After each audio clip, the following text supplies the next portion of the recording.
Supreme court of Pakistan کا بانی پی T آئی کو شفا انٹرنیشنل ہسپتال منتقل کرنے کا حکم، کہا بانی پی ٹی آئی کو ہسپتال منتقل کیا جائے تاکہ ڈاکٹر عاصم سلطان اور ڈاکٹر عاصم خان دیکھیں، بانی کے ہمراہ ہوں گے۔ عدالت کا ہفتے میں ایک دن اہل خانہ سے ملاقات کرانے کا حکم سامنے آیا۔ عدالت کی میڈیکل بورڈ تشکیل دینے کی بھی ہدایت سامنے آئی ہے۔ کارڈک سرجن ڈاکٹر ازما اور ساتھی معالج کو بورڈ میں شامل کرنے کی ہدایت دی گئی۔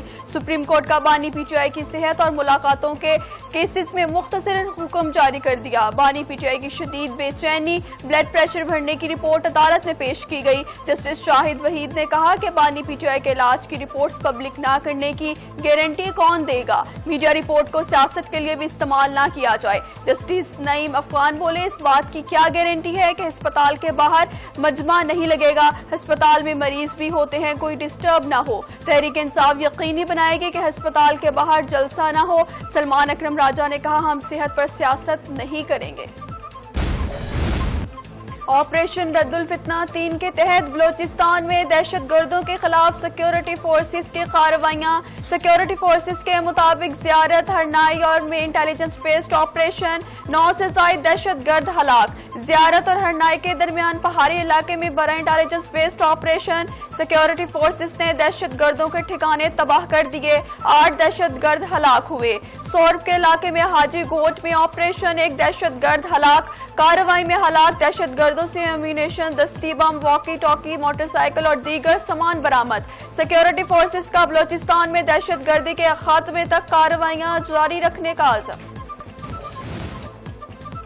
نام نہاد آپریشن سندور پر بھارتی ڈاکومنٹری مسترد، حقائق مسح کرنے کی کوشش قرار۔ آئی ایس پی آر کا نام نہاد آپریشن سندور پر بھارتی ڈاکومنٹری پر سخت رد عمل۔ آئی ایس پی آر کا کہنا ہے کہ تاریخ کو مسح کرنے کے لیے نام نہاد آپریشن سندور کا ڈرامائی انداز میں حقائق کے منافی داستان تیار کی گئی۔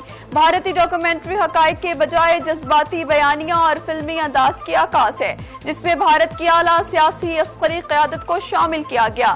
پہلگام واقعے کے مبینہ ملزمان 28 جولائی کو مارے گئے تو 7 مئی کو بھارت نے کس کو سزا دی؟ 100% مشن کامیابی کا بھارتی دعویٰ آپریشنل ریکارڈ سے مطابقت نہیں رکھتا۔ آئی ایس پی آر نے کہا کہ معرکہ حق میں پاکستان نے بھارتی جارحیت ناکام بنائی۔ پاکستان نے بھارتی جارحیت کے دوران 8 فوجی طیارے مار گرائے۔ آپریشن بیان المرصوص میں 26 بھارتی فوجی اہداف کو نشانہ بنایا گیا۔ فلمی مناظر طیاروں کے نقصان اور حقیقی جنگی حقائق نہیں بدل سکتے۔ جنگی ریکارڈز، بھارتی رابطے اور بھارتی بیانات حقیقت بن چکے ہیں۔ دستاویزی فلم کشیدگی بڑھنے کے عمل کے حوالے سے بھی اپنے دعووں کی تردید کرتی ہے۔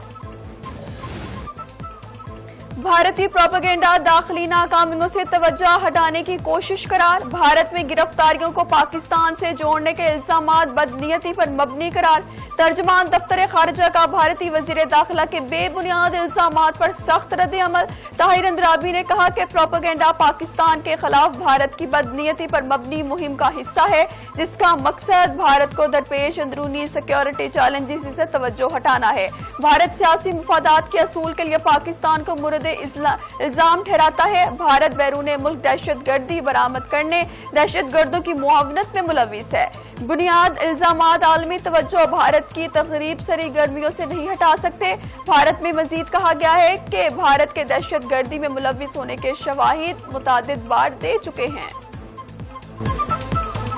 I just think it's a great idea. Yeah, I mean, we control it. We control it with the blockade. We have a blockade. We control it with the blockade. And I like the idea of declaring it a territory. Why do you do that? We have total control over the strait. Now, they can be a nuisance. They can put a mine in the water, and people don't like having mines hit their billion-dollar ships, etc. Iran ہماری شرائط کے مطابق معاہدہ کرنے کو تیار نہیں۔ ہم بھی ایسا کوئی معاہدہ نہیں کریں گے جو ہمارے مطالبہ شرائط پوری نہ کر سکے۔ امریکی صدر ٹرمپ کی میڈیا سے گفتگو بولے، مفاہمتی یادداشت کا ٹائم پورا ہو چکا، اس میں توسیع کا کوئی پلان نہیں، ہم کوئی جلد بازی نہیں کرنا چاہتے۔ ایران کو سفید جھنڈا لہرا کر ہتھیار ڈالنے کا اعلان کرنا چاہیے۔ ٹرمپ نے عمان پر حملے کی دھمکی دے دی، کہا عمان ابنۂ حرمس میں امریکی کوششوں میں مداخلت کی تو حملہ کیا جائے گا۔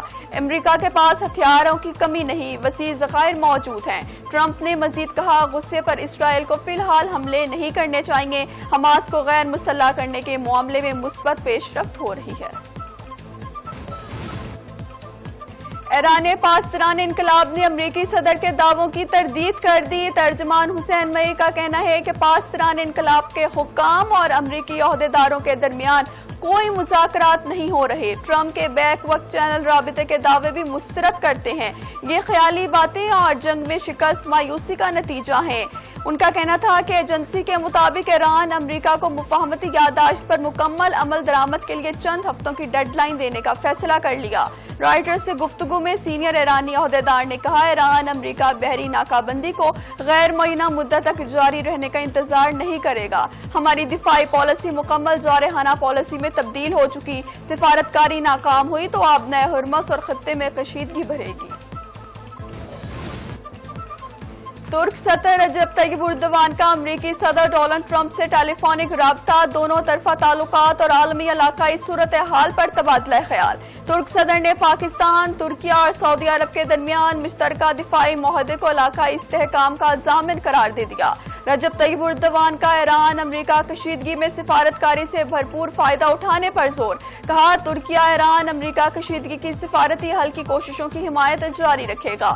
غزہ میں فلسطینیوں کے خلاف اسرائیلی کارروائیوں میں اضافے پر اظہار تشویش، غصہ امن عمل کے دوسرے مرحلے کی جانب پیش رفت ضروری۔ ترکیہ خطے میں پائیدار امن اور غزہ کی تعمیر نو کے اقدامات کی حمایت جاری رکھے گا۔ غزہ کی تعمیر نو کا منصوبہ تیار ہے۔ امریکی خصوصی ایلچی ڈکشن نے حماس کے غیر مسلح ہونے تک غزہ کی تعمیر نو کی اجازت نہیں دیں گے۔ غزہ میں دوبارہ سرمایہ کاری سے پہلے عسکریت پسندی کا خاتمہ ضروری۔ حماس کے بیانات درست ہیں مگر اعتماد کرنا مشکل ہے۔ غزہ میں امن کے لیے محض بیانات نہیں، عملی اقدامات دیکھنے ہوں گے۔ حماس کو اقدامات کے ذریعے اپنی نیت ثابت کرنے کا موقع دیں گے۔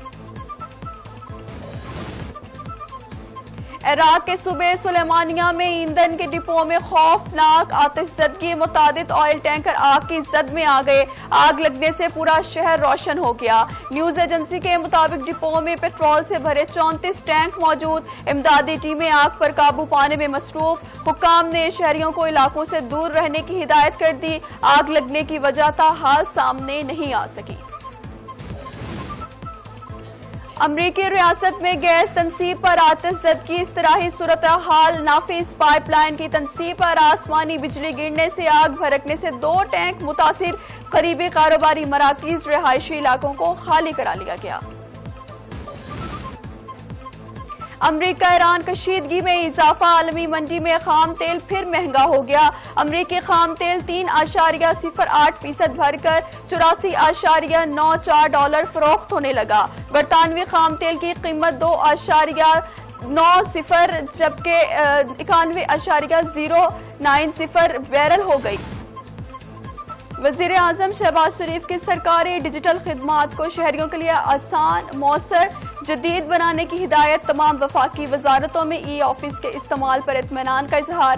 وزیر اعظم نے ماتحت اداروں، سرکاری کمپنیز میں بھی ای آفس یقینی بنانے کا کہہ دیا۔ اجلاس میں خطاب میں کہا کہ سرکاری املاک کا ریکارڈ ڈیجیٹل کرنے، اسلام آباد ٹیکنالوجی پارک کی تعمیر جلد مکمل کی جائے، پارٹی کے انتظام کو مکمل طور پر آؤٹ سورس کیا جائے۔ وفاقی وزراء کی قومی اسمبلی میں اپوزیشن لیڈر محمود خان اجکزئی سے چیمبر میں جا کر ملاقات۔ سینٹ میں اپوزیشن لیڈر علامہ راجہ ناصر عباس کی بھی شرکت۔ رانا ثناء اللہ کے مطابق اپوزیشن لیڈر سے وزیر اعظم کے مشاورت کے لیے لکھے گئے خط پر بات ہوئی۔ ادھر سینٹ میں اپوزیشن لیڈر کے مطالبے پر بانی پی ٹی آئی کی صحت پر بجٹ، رانا ناصر عباس نے کہا کہ بانی کو ہسپتال میں داخل کیا جائے، فیملی کی ملاقات کرائی جائے تاکہ کل کسی بڑے حادثے سے بچا جائے۔ رانا ثناء اللہ نے جواب دیا کہ بانی پی ٹی آئی کے بلڈ پریشر پر معلومات لی ہے۔ اپوزیشن لیڈر کی تشویش کی تصدیق نہیں ہو رہی۔ جس ڈاکٹر کا نام بانی پی ٹی آئی کی فیملی نے دیا ان کو ٹیم میں شامل کیا گیا ہے۔ وزیر قانون اعظم نذیر طارر نے کہا ملاقات کے لیے جیل مینیول ہے، لیکن ہم ایک قیدی کو اجازت دے دیں تو پھر سارے قیدیوں کو اجازت دینی ہوگی۔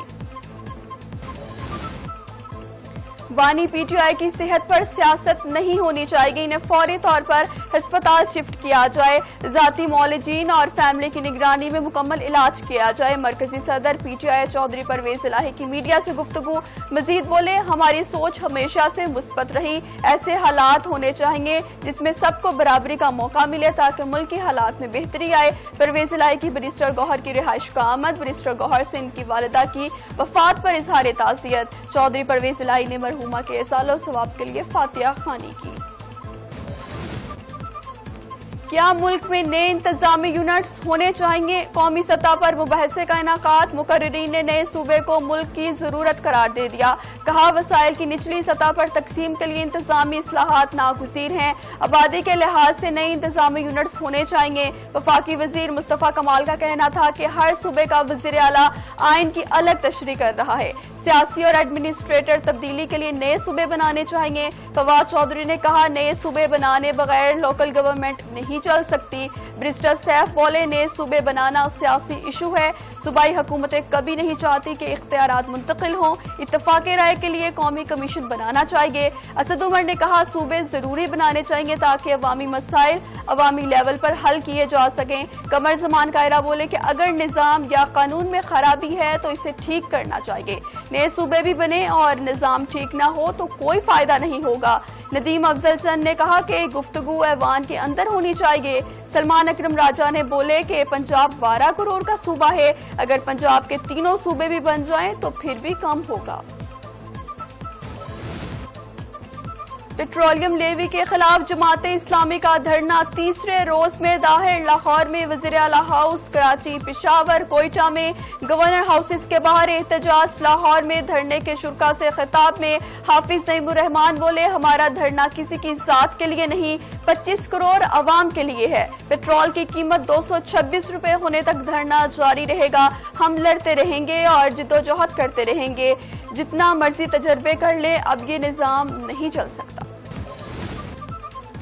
حج 2027 کے لیے درخواستوں کی وصولی آج سے شروع ہوگی۔ ذرائع وزارت مذہبی امور کے مطابق پہلی مرتبہ نجی حج اسکیم کی درخواستیں بھی حکومت کی نگرانی میں موصول ہوں گی۔ حج اخراجات کو مساوی اقساط میں موصول کیا جائے گا۔ حج درخواست کے وقت پہلی قسط میں نصف حج اخراجات ادا کرنے ہوں گے۔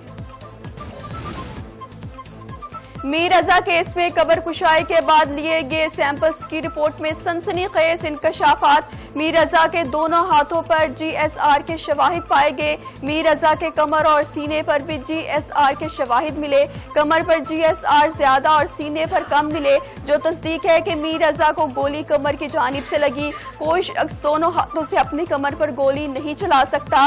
شبہ ہے کہ میر رضا کا خطرہ محسوس کرتے ہوئے اپنے دفاع میں گولی چلائی۔ دوسری جانب 29 جولائی کو جائے وقوع کی مزید سی سی ٹی وی فوٹیجز بھی سامنے آ گئی۔ مالی طور پر پودوں کو پانی دیتے ہوئے 11:92 پر لاش کو دیکھا گیا۔ لاہور کے علاقے ہنجروال میں 7 سالہ بچہ کھلے مین ہول میں گر کر جاں بحق۔ علاقہ مکین کے مطابق واسطہ نے صفائی کے لیے مین ہولز کے ڈھکن ہٹا رکھے تھے، گلی میں کم روشنی کے باعث بچہ مین ہول میں گرا۔ لیبیا کے قریب سمندر میں کشتی الٹ گئی، 7 تارکین وطن ہلاک۔ سمندر میں امدادی کارروائیوں کے دوران 50 تارکین وطن کو زندہ بچا لیا گیا۔ نیوز ایجنسی کے مطابق دم گھٹنے کے باعث کشتی میں سوار 2 افراد کی حالت ہو گئی۔ بین الاقوامی سمندری حدود میں امدادی کارروائیاں مکمل کر لی گئیں۔ صومالیہ کے ساحل کے قریب بحری قزاقوں نے سال بردار جہاز پر قبضہ کر لیا۔ مسلح افراد نے صومالیہ کے قریب تجارتی جہاز پر سوار ہو کر کنٹرول سنبھالا۔ نیوز ایجنسی کے مطابق رواں سال صومالی قزاقوں نے کھاد اور ٹینکرز پر قبضہ کیا۔ جولائی میں کیمیکل ٹینکرز یمنی پانیوں نے اغوا کر کے صومالیہ کے ساحل تک لایا گیا۔ انڈونیشیا میں 15 اگست کو آنے والے زلزلے میں ہلاکتوں کی تعداد 67 ہو گئی، 200 سے زائد افراد زخمی، رہائشی عمارتوں کو نقصان پہنچنے سے 9,963 افراد بے گھر ہو گئے۔ مشرق وسطی میں بھی زلزلے سے 1500 سے زائد جھٹکے ریکارڈ۔ گزشتہ روز 5.6 شدت کے ایک اور زلزلے نے خوف و ہراس بڑھا دیا۔ امدادی ٹیموں کا منہدم عمارتوں اور متاثرہ علاقوں میں سرچ آپریشن۔ اسلام آباد اور راولپنڈی میں موسلادھار بارش، مختلف علاقوں میں 115 ملی میٹر تک بارش ریکارڈ۔ راولپنڈی میں نشیبی علاقے زیر آب آ گئے، گلیاں تالاب کا منظر پیش کرنے لگی۔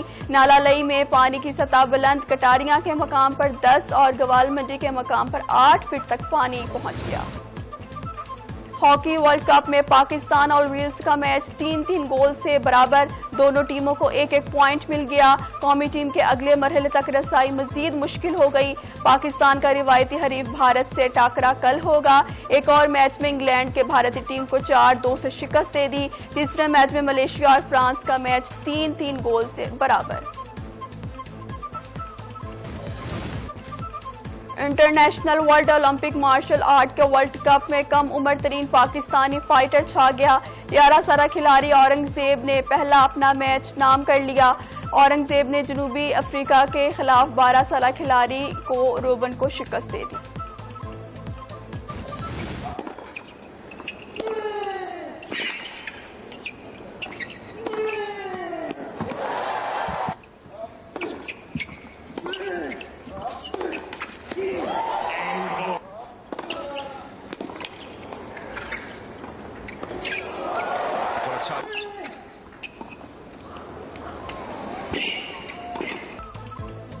سنسٹی اوپن میں اٹلیا کی فلویا کی کامیابی، بیلجیم کے الیکٹرک ہاؤس کو شکست دے دی، کوارٹر فائنل میں پہنچ گئے۔